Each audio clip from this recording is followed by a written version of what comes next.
Welcome to the Radical Job Shop Show. We're leaders of some of America's most vital and under-the-radar small businesses. Go deep and get gritty about what it takes to build a bold, profitable, and impactful shop. I'm your host, Emily Joanne Wilkins, founder of Marketing Metal, the anti-agency that helps machine shops, fabricators, and custom equipment builders craft a radical brand that leaves behind a legacy.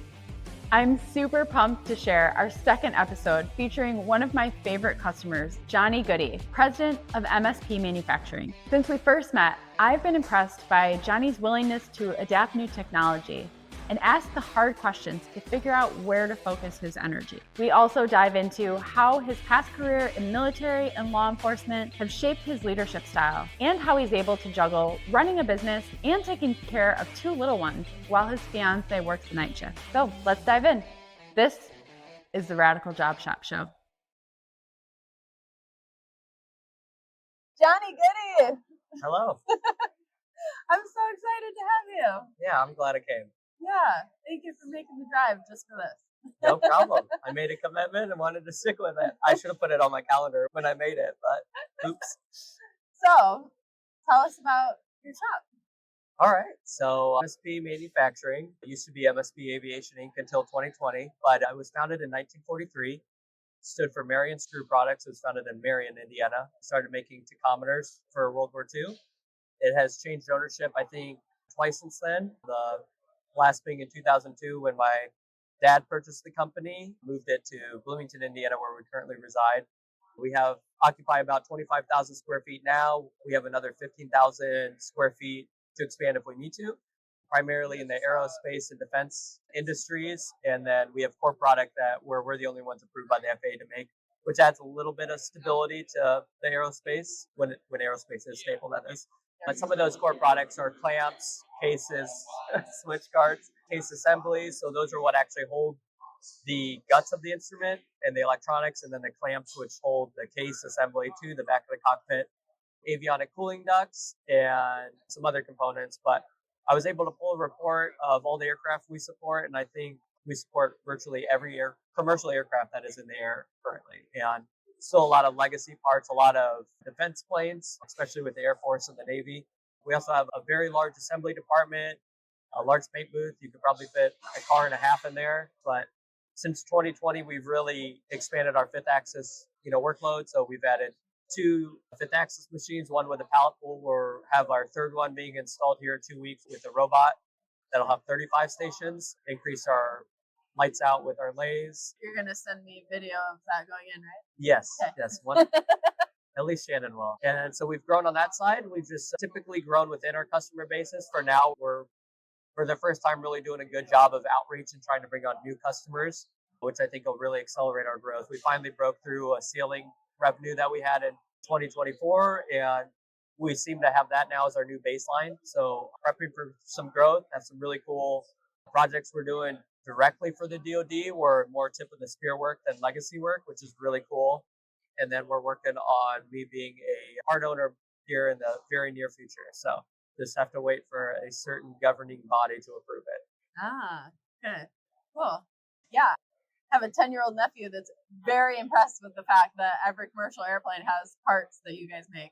I think this is the first time I've gone and had a 10-year-old saying, I want to work at MSP. Yeah, if I can build a network of that, I think I will have a good workforce in 10 years. Yeah, for sure. Well, you're not that far off. I mean, you're already bringing on sophomores. We do kind of have a 4-year pipeline of where we have sophomores, and sometimes we'll send them to a 2.5-year trade school afterwards. So we've already had 1 graduate out of that. We also support our employees getting their bachelor's if they already have their associates. So we have one that's getting a business degree and one that's getting a mechanical engineering degree. So the goal is to continue to develop our employees, and the older generation of leadership like to say that people were capped or maxed out. I hate that term. So I like to see how we can continue to develop people. And I don't believe, especially with the inflation we've seen in the latest years, that you're ever capped out at a salary. Yeah. Especially when you're continuing to provide value to the company, I think you should be compensated for that. Yeah, for sure. One of your young employees just got a big award, right? Yeah, so Zoe, who's started also in high school as an intern, been there 10 years, leads the most individuals of the company and was awarded the 30 under 30 for Indiana. Now they are tasked with finding the next one in the company. So we have a few that are under the age of 25. So our goal is to continue to stack that deck of previous winners that MSP has won there. So nice. That's awesome. So this is the Radical Job Shop Show. There's a lot that's radical about you and how you do things at MSP. Tell me a little bit about the stuff you're doing with AI. we have partnered with Cloud NC, a UK-based company that has a product called Cam Assist. So it plugs in with our software, which is Mastercam, and we've seen a reduction in our programming time by about 80%. Some jobs are more, some jobs are less.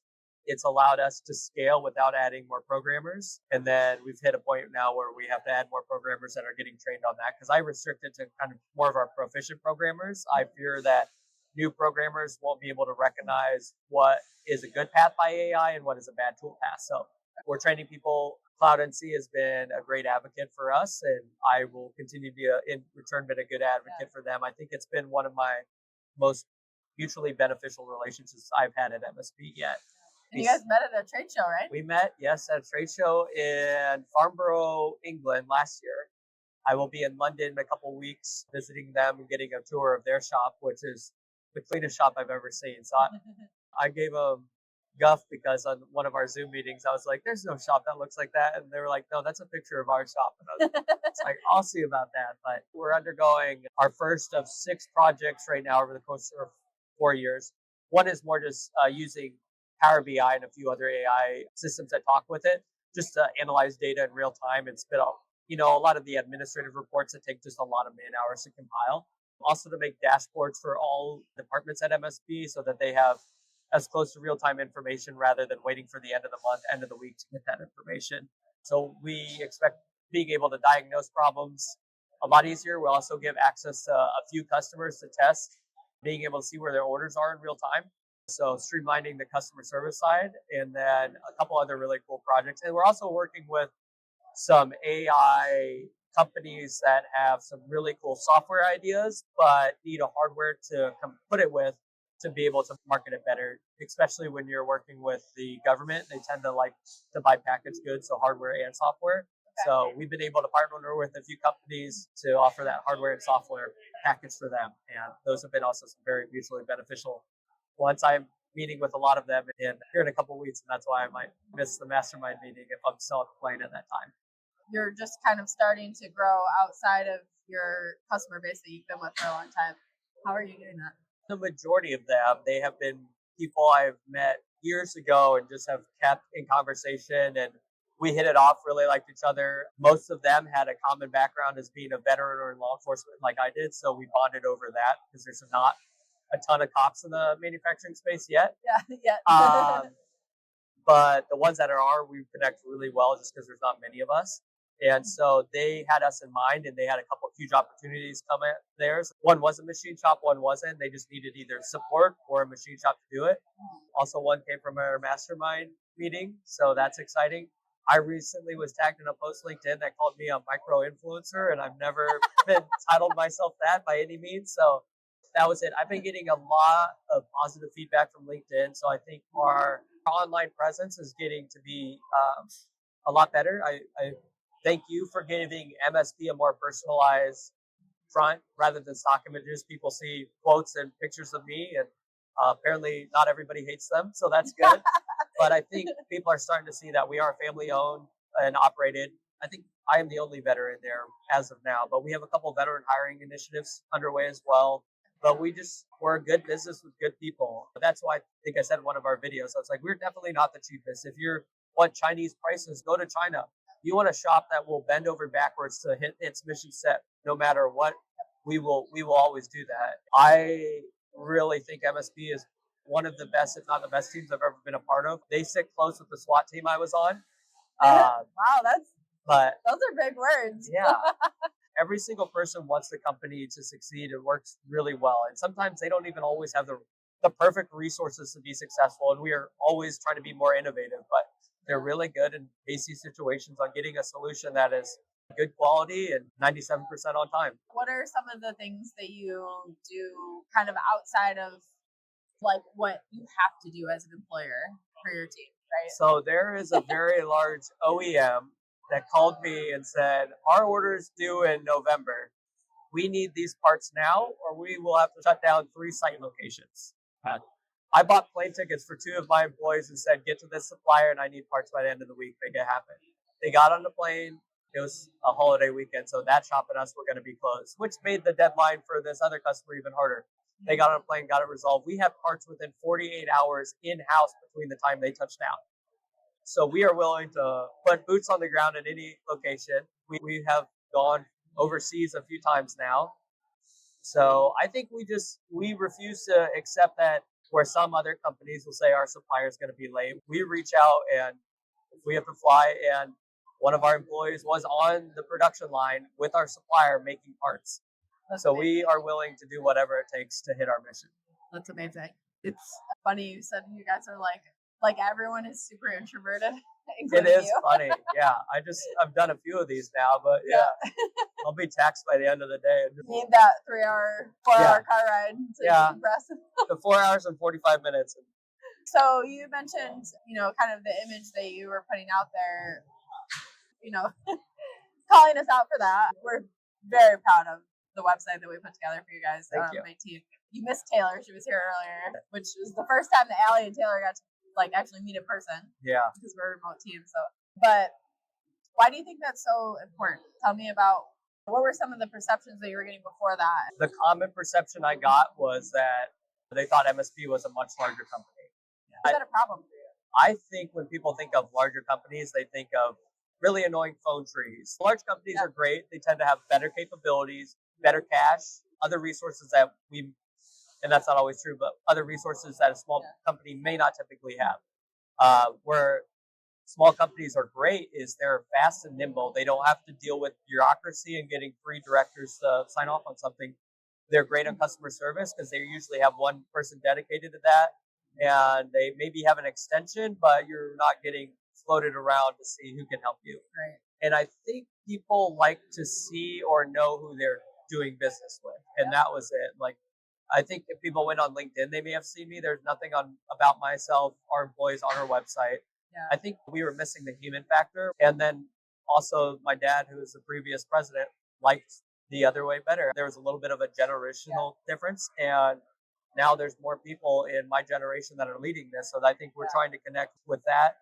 Yeah. And I just think people like to do business with good people. And I'm the same way. I would rather pay more to have peace of mind and knowing the actual individual that's getting my money than to go for the cheapest solution. And often the cheapest solution might be cheap at the time, but when you look at repairs, delays, it gets a lot more expensive in the long run. And I also value work-life balance and peace of mind. Yeah. Sometimes I go a little over on things for my peace of mind that may be a little bit more expensive than the alternative, but I value that. It's worth it, yes, right? 100%.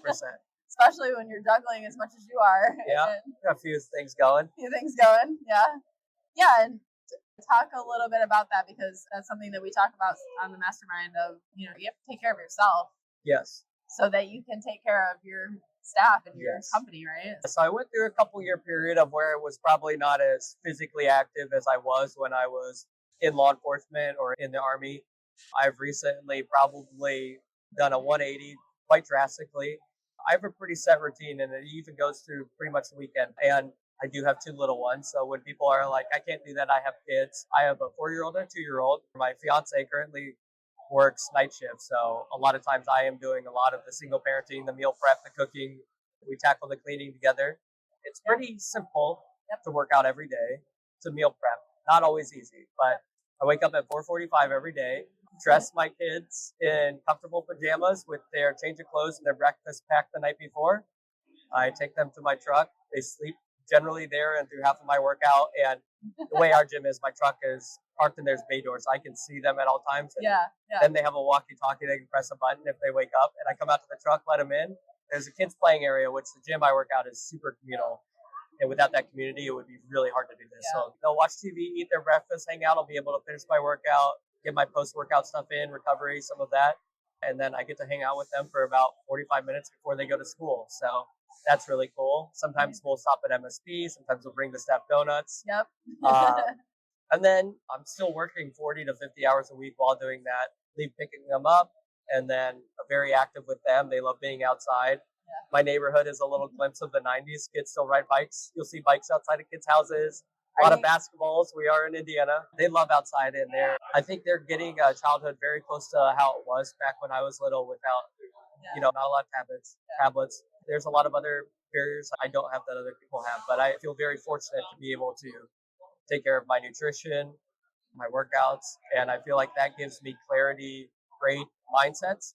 And I feel that I can operate more effectively even in an 8 to 9 hour window than people that put in the 10 to 12 hours. I see a lot of CEOs and presidents of companies talk about their employees having work-life balance, but they don't truly demonstrate that on their side. So I'm a big proponent on, if you're going to tell people what to do or instruct them, you need to live those same values. I also have had to flex my schedule a little bit with my fiance's work schedule shifting a little bit. I give that same benefit to my employees. So when life hits you in the teeth, we are there to support our employees, not to be another barrier. I think that's really important. I think that's what's added to our culture, is that we support our employees. We're not another obstacle. I love that. It's amazing.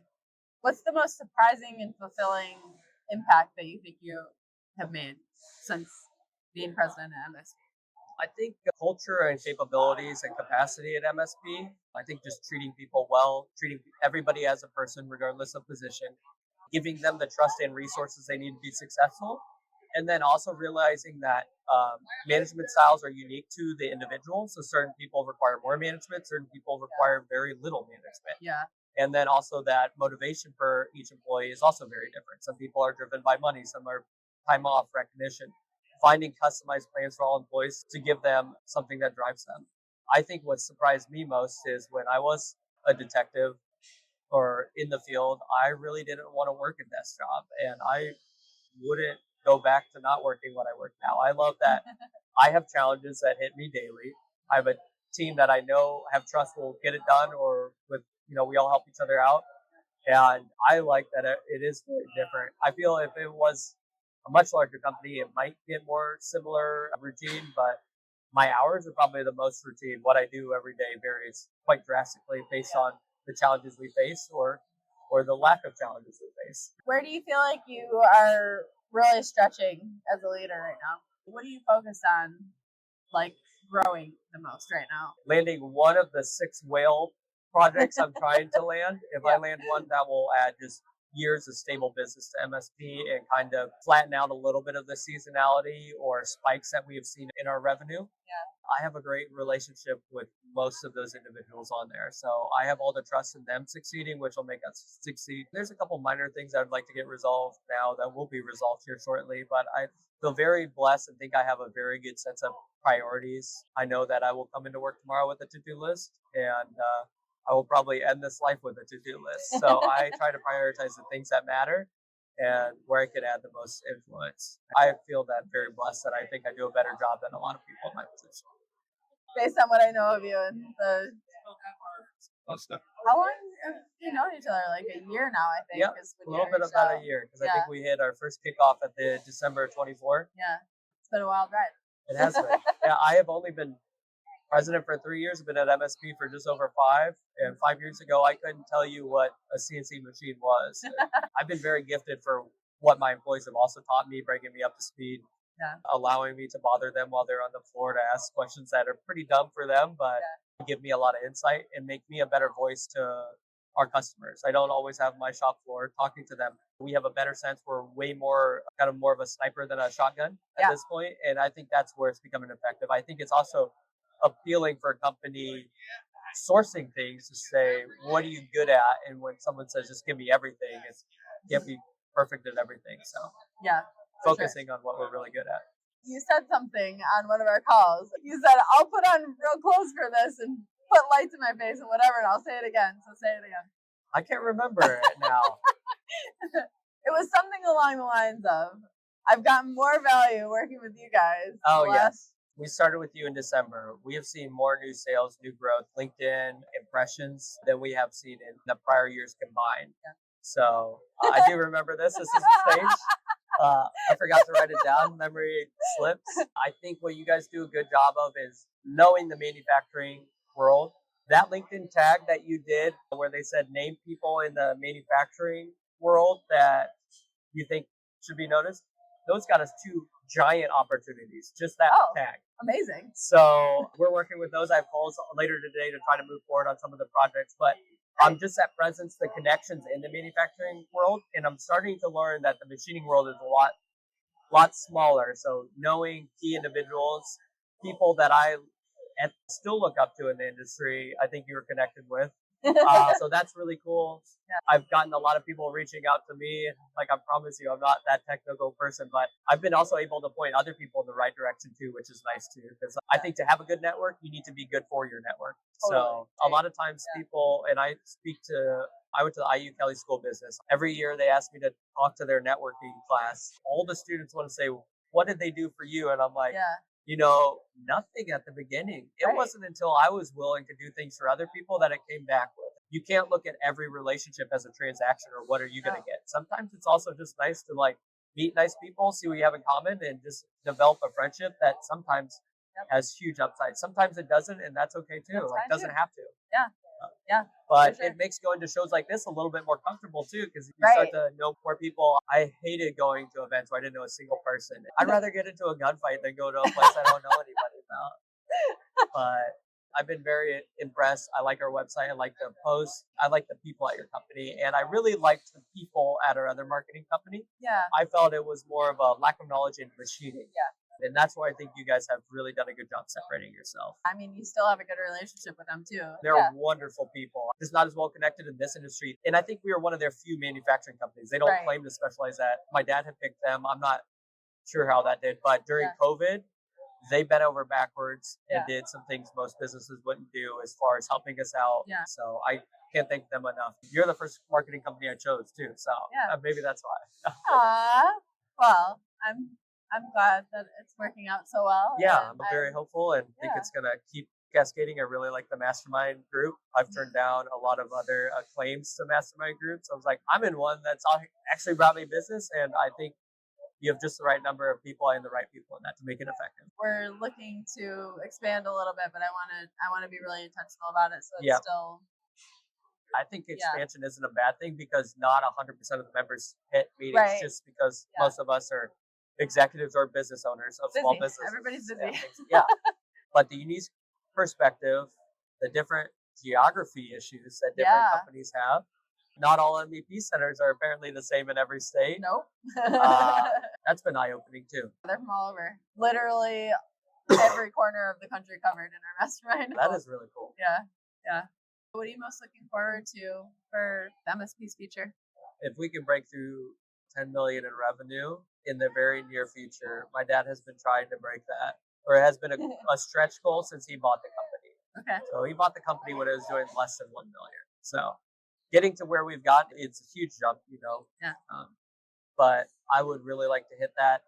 I also think that would give me a lot more credibility with the employees. The things that my dad has said for years, some haven't materialized because of performance, because of global pandemics and some of other issues from some OEMs. So not a blame game, but when you hear things that don't happen for so long, I think you lose the belief or credibility. Yeah. Now that we're seeing growth and breaking ceilings, we have that momentum. Yeah. And I think I have a little bit better poker face. And I think that's what's part of being a great business owner is like, sometimes there's some pretty scary or sketchy moments ahead, and you need to still do it with a smile so that you don't, spread that fear. What I think our team does a really amazing job is getting them up. They're like, man, that goal doesn't seem within reach. But they will continue to execute until that month is over. And most of the time they pass that. And they're like, I can't believe we did that. I was like, it's all your mindset. You never gave up. You pushed. You found whatever had to be done. You did. I am also hardened that I don't accept defeat either. So I think it's starting to get contagious. Yeah, for sure. Well, thank you so much. No problem. Such a pleasure. I'm glad I came. Thank you. No problem.